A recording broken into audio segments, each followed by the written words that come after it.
Cette association a été créée il y a un peu plus de 10 ans. C'est à la demande des paroissiens et à la demande de la ville de Tourcoing, puisque cet édifice religieux est propriété de la ville. Il y a des problèmes de restauration et donc il y a une mobilisation des paroissiens pour créer cette association qui a un triple but: faire connaître l'Église, deuxièmement accompagner la restauration et puis surtout essayer de développer un mécénat pour aider la ville à restaurer ce bâtiment. Cette église est intéressante parce qu'elle est tout à fait caractéristique du patrimoine religieux de la deuxième partie du XIXe siècle, c'est-à-dire un peu l'époque Napoléon III. Et donc il y a un éclectisme à l'intérieur de l'église. La façade est néoclassique. Il n'y a pas beaucoup d'églises de ce style et qui soient véritablement si bien conservées et restaurées actuellement. Pour nous, ce qui est symbolique, c'est que la pose de ce coq marque la fin de la restauration du clocher lui-même. Une fois que le coq est posé, après tout le clocher a été terminé, après il y a la tour, encore les gros travaux sur la tour, mais l'échafaudage pourra être démonté pour le clocher. Il faut compter d'abord 36 mois pour le clos et le couvert, c'est-à-dire le clocher, la façade, toiture et tous les côtés de l'église, et à peu près le même délai pour tout ce qui est restauration intérieure de l'église. Dans le centre de Tourcoing, il y a plusieurs bâtiments remarquables du XVIIIe, XIXe siècle qui ont déjà été restaurés. Par exemple, l'hospice d'Avray, l'hôtel de ville, l'église Saint-Christophe et maintenant l'église Notre-Dame-des-Anges. Cet ensemble de bâtiments donne au centre de Tourcoing une réelle attractivité.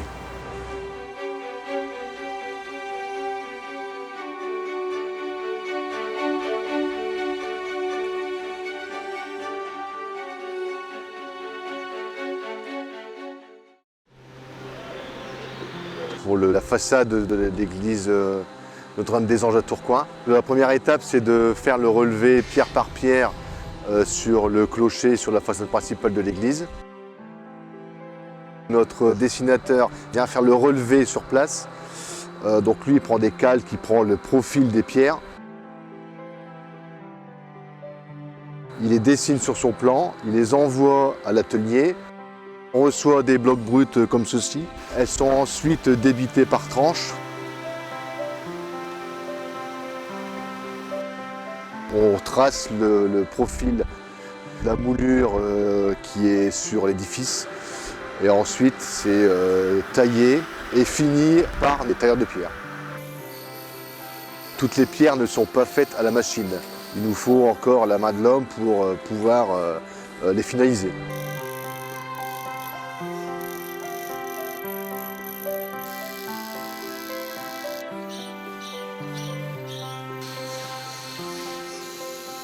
Une fois que ces pierres sont débitées et moulurées, elles sont transportées par notre chauffeur sur les chantiers.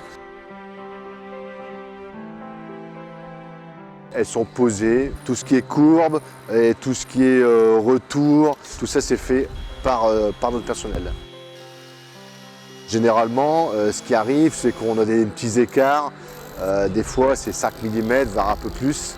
Il y a quand même un ajustement à faire. Donc c'est pour ça qu'on a toujours un tailleur de pierre qui est sur place pour reprendre tous ces petits écarts.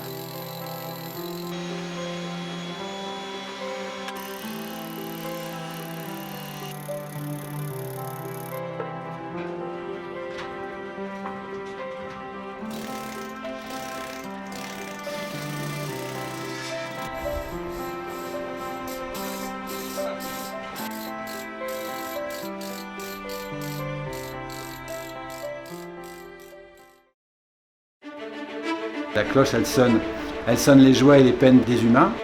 Croyants ou pas croyants, on passe tous par des moments de joie et de tristesse dans nos vies. La cloche de Notre-Dame-des-Anges, effectivement, a été fêlée. Il semble, d'après l'étude qu'on a fait sur la cloche, il y a eu un défaut de coulée. Quand elle sonnait toute seule, ça allait encore. Mais dès qu'on la mettait avec les autres cloches, on sentait qu'il y avait une fausse note. Donc l'idée du projet, c'était de la reprendre et de la recouler.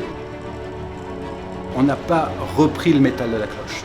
Pourquoi? Parce que pour un planning de chantier, on ne pouvait pas rapporter la cloche et la ramener. Mais en plus, je préférais qu'on parte avec un métal neuf.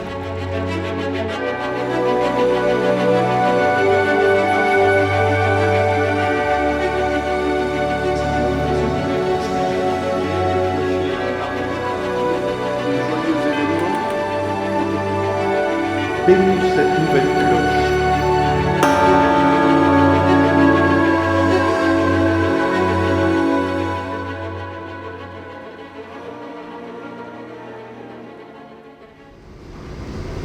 On a une tonne 2, 1200-1300 kg à peu près.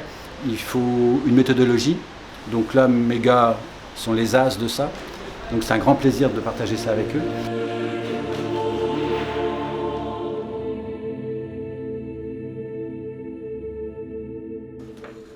Les palans étaient sur place, les trappes étaient prévues, la protection de l'orgue ça avait été fait. On fait attention aux personnes qui sont là, parce que l'idée c'est de partager avec vous. Vous voyez, elle est positionnée, elle va remonter maintenant de 2 mètres, et puis elle sera prête à balancer à la volée.